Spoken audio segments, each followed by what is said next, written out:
Hi everyone, my name is Linda Long. I'm a certified general appraiser and I'm also on the appraisal committee here at the local board, and I'm on the board of directors for MLS.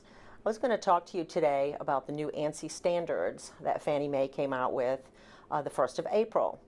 The American National Standard Association has all types of measurements. And actually, for commercial properties, they had one that started back 80 years ago. But in 1996 is when they initiated the standard for single-family residential homes. Most appraisers have been probably measuring by those standards anyway all this time, but the new standard does have a few differences. We measure to the nearest tenth of a foot or to the nearest inch. And the big difference comes on the second floor of properties. Something that like a Cape Cod that may have the angled ceilings, we can only measure from 5 feet across and the length. And if the property has at least 7 feet height in that second story, then we can consider all of that as living area. If it has less than that square footage, or less than that height, should I say, we do consider that square footage, but it's just not on the same line that the living area is in.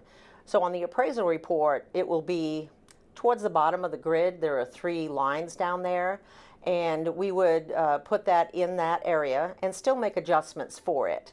So for instance, if the house that you're selling shows that it has 1,800 square feet, the appraisal may come back showing it just has 1,200 square feet, and the additional 600 square feet is in that upstairs that doesn't conform to ANSI standards. So we would still give it credit, it would just be on a different line, and we would make adjustments for the comparable properties. And so for most of the listings, it may be a little different than what the appraiser shows for the square footage.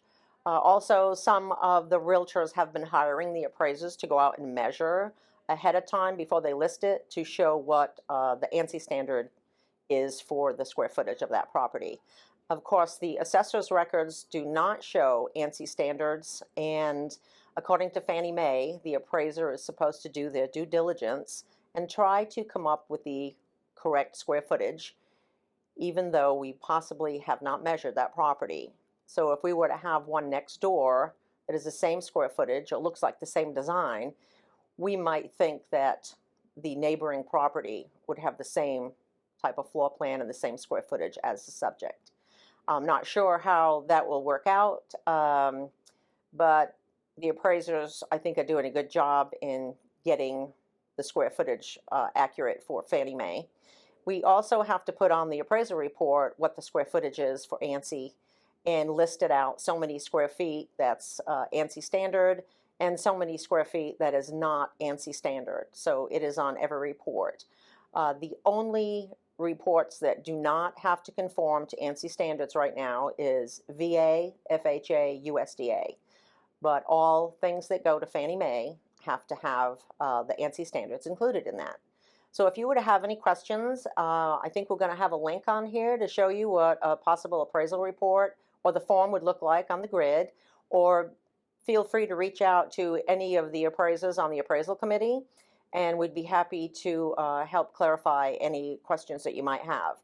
I believe that we do have a teacher that is going to try to come down here and get a class together for realtors that would be, I think, 3 or 3.5 hours continuing education on the ANSI standards to show you exactly how a home is supposed to be measured.